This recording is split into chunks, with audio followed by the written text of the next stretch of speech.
Merci de m'accueillir. En fait, donc je suis le président de directoire de Smile. Donc je vais vous parler rapidement de Smile et surtout de pourquoi je peux vous parler un petit peu de ce que c'est que déployer une stratégie au niveau européen, puisque ça fait partie de la stratégie de Smile depuis presque 2 ans. Donc Smile, on est intégrateur de solutions open source, le leader en France et en Europe. Quelques chiffres rapidement, on va faire un peu plus de 45 millions d'euros de chiffre d'affaires cette année pour à peu près 600 collaborateurs. On connaît depuis de nombreuses années une très forte croissance. Dans nos connaissances de les solutions open source, ça nous permet de diversifier notre offre et de conquérir des parts de marché, de satisfaire des clients. Donc on est à la fois spécialiste de l'intégration de solutions de gestion de contenu, d'e-commerce, mais également de solutions un petit peu plus métiers comme l'ERP, la business intelligence ou la gestion documentaire par exemple. Voilà, je ne vais pas vous parler très longtemps de Smile, à part vous dire qu'on est une société en très forte croissance et à l'image de l'open source, on connaît un succès grandissant. Et qu'on est basé donc également en France, bien entendu, sur plusieurs bureaux. Donc le siège c'est à Paris, mais on a également 8 agences en province. Et puis on a 8 bureaux internationaux, dont la grande part majorité est en Europe. Et donc c'est pour ça qu'aujourd'hui, je peux vous parler un petit peu de ce qui nous a poussé à nous positionner au niveau européen et les avantages que nous, on a identifiés pour se développer au niveau européen avec les solutions open source, et puis également les petits inconvénients qu'on a pu découvrir au fur et à mesure de nos expériences.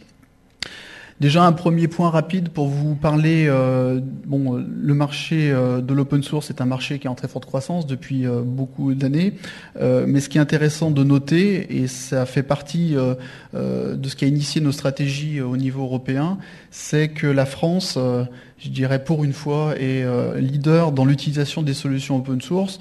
Ça provient d'un ensemble de facteurs, mais un des facteurs moteurs a été que les administrations et le gouvernement français très tôt ont cru dans les solutions open source et ont fait en sorte que ces solutions soient privilégiées autant que faire se peut dans les ministères et autres administrations. Donc ça date de 2002-2003. Et cet élément a fait que très rapidement, les acteurs, les DSI français ont fait le choix d'abord dans les administrations, puis au niveau privé, des solutions open source. Et ça nous a permis de monter en maturité, je dirais, les acteurs de l'IT français ont pu monter en maturité très rapidement sur ces solutions-là, plus vite que d'autres pays européens. Et donc ça se voit dans les chiffres, puisque la France c'est à peu près un tiers du marché de l'open source en Europe, alors qu'au niveau de l'IT au sens large, le ratio est pas du tout le même. Donc c'est le fait que les solutions open source aient été adoptées très tôt au niveau français permet à des acteurs comme Smile d'avoir une position au niveau européen avec une certaine maturité, ce qui est intéressant pour les clients qui sont au-delà de nos frontières. Après, plus généralement, autour de l'open source, enfin tout le monde sait que l'open source est global, que les solutions open source par essence sont implémentées dans le monde entier. C'est ce qui fait une partie de leur force. Derrière les solutions open source, et toutes les solutions open source sont des communautés. Ces communautés sont composées de développeurs, d'architectes, de sponsors qui sont obligatoirement internationaux, et les éditeurs, lorsqu'il y en a derrière ces solutions open source, se positionnent également au niveau international. Donc un open source global, des communautés internationales, des solutions implémentées dans le monde entier, des éditeurs qui sont positionnés au niveau européen ou international, nécessite nécessairement pour nous, en tout cas dans notre analyse, d'avoir des intégrateurs open source au niveau européen et international. Donc Smile a déployé cette stratégie depuis 2 ans. Donc on était une société 100% franco-française à fin 2009. Et donc en 2012, plus de 15% de notre chiffre d'affaires va être fait en dehors de nos frontières, avec, comme je vous le disais tout à l'heure, 7 agences à l'international, dont une grande partie au niveau européen, puisqu'on est présent en Suisse, en Espagne à Barcelone, mais également à Amsterdam et à Utrecht, donc aux Pays-Bas, et pour finir en Belgique, à Bruxelles, sans parler de pays émergents comme le Maroc avec Casablanca, et puis l'Ukraine avec deux positions à Kiev et à Kharkov. Donc cette position européenne, elle est venue en grande partie de création organique. Donc on a déployé notre offre à l'international et avec des clients qui sont 100% positionnés en niveau local dans chacune de ces filiales.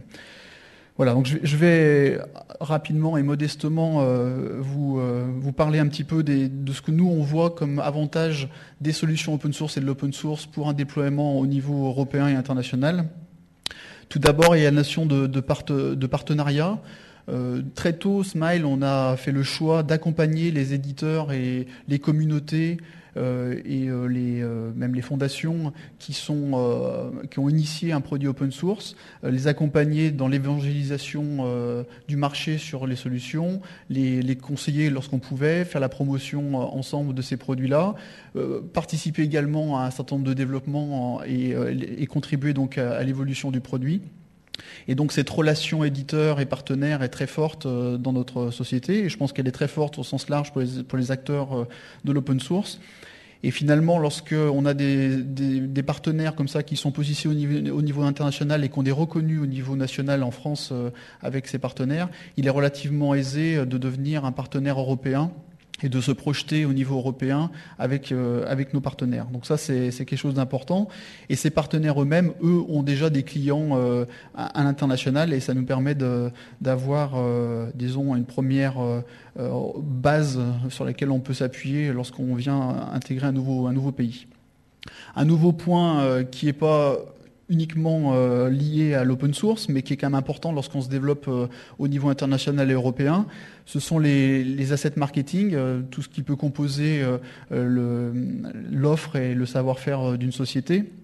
Bien entendu, lorsqu'on a des choses, des assets marketing, on les a fait dans la langue du pays, mais finalement, une traduction est relativement simple à mettre en place et rapide, et ça nous permet très rapidement de se projeter à l'international et d'être reconnu et de présenter notre offre à l'international.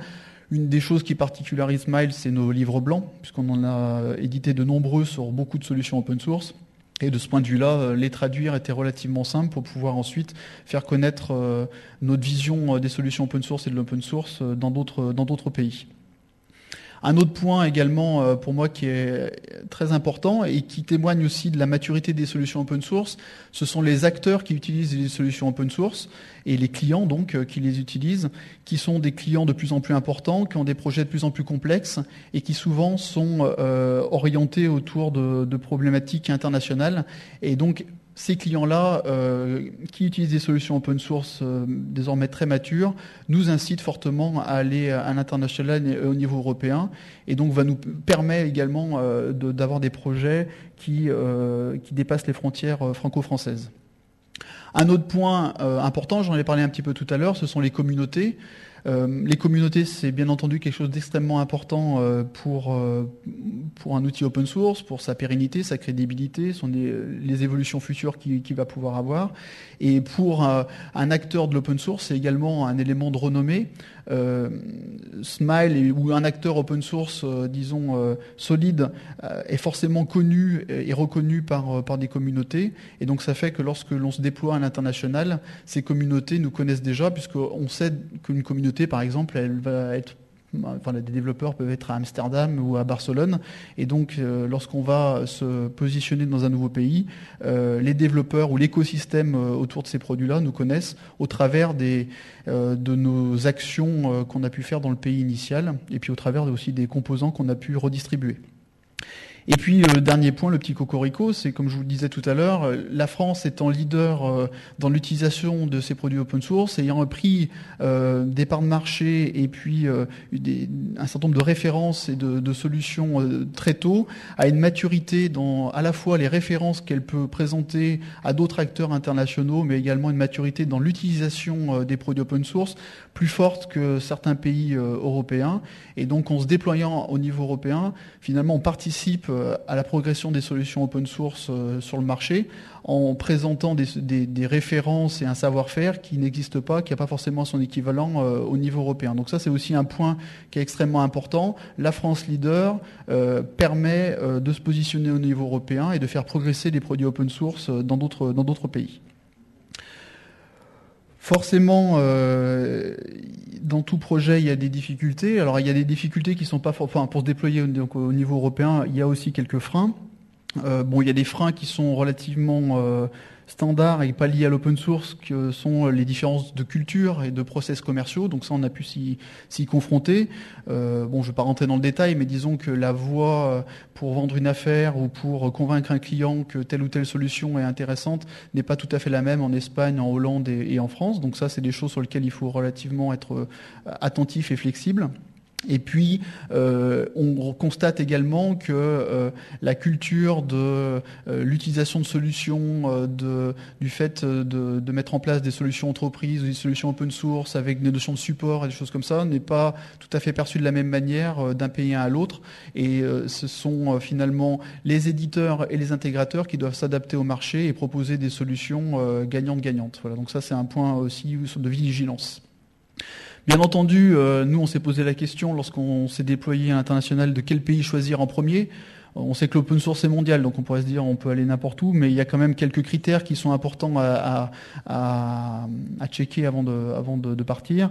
Bien entendu, la compétition, c'est-à-dire les concurrents potentiels qu'on peut avoir sur le marché sur lequel on veut s'installer.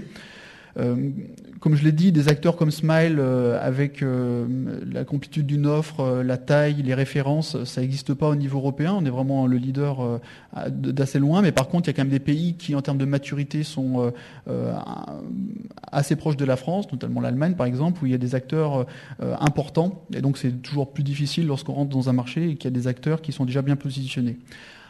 C'est lié au fait à la compétition, c'est également l'appétence que peut avoir le pays et les acteurs locaux sur les solutions open source. Bien entendu, dans cette période de crise, la santé financière du pays et des acteurs, même si on pourra en débattre longtemps, on peut dire que l'open source peut apporter un certain nombre de choses par rapport à des problématiques financières. Et puis également le positionnement d'éditeurs, disons propriétaires.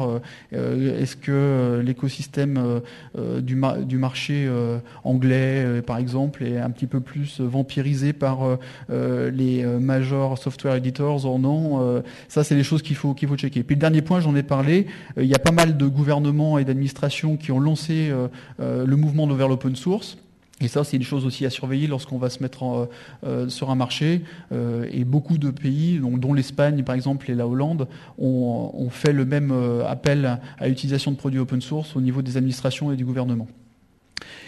Enfin, un point de vigilance, c'est la maturité des solutions dans les pays. Ce qui est intéressant, en fait, par exemple, sur une gamme de produits, je donne un exemple, la gestion de contenu.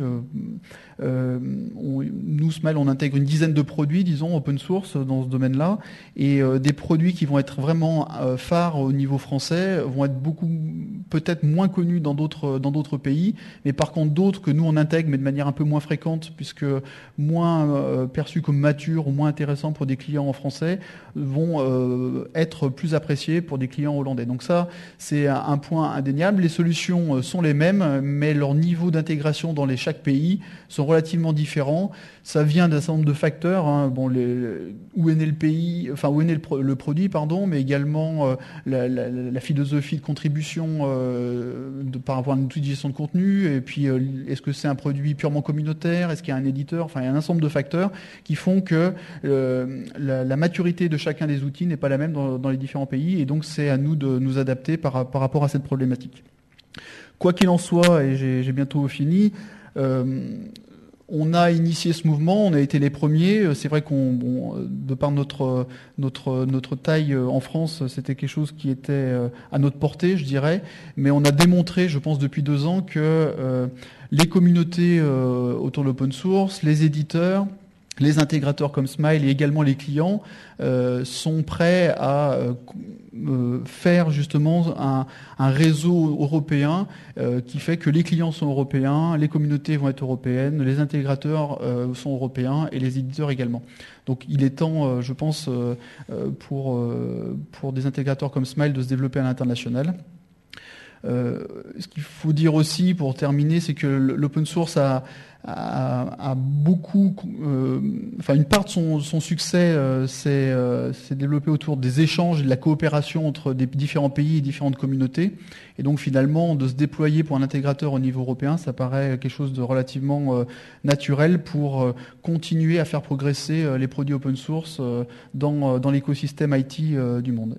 Et puis au niveau européen, pour une fois, ça sera peut-être quelque chose qui permettra à l'Europe d'être heureuse, puisqu'en ce moment, et depuis quelques années, c'est pas forcément ça qu'on entend à la télévision et à la radio. Donc voilà, donc on est ravis de cette expérience. Ça nous a permis de découvrir pas mal de choses, d'avoir de belles références et de continuer à intégrer des nouveaux collaborateurs au niveau européen ou du monde entier qui viennent nous aider à faire évoluer ces solutions open source et à servir nos clients. Voilà, j'ai terminé. Merci.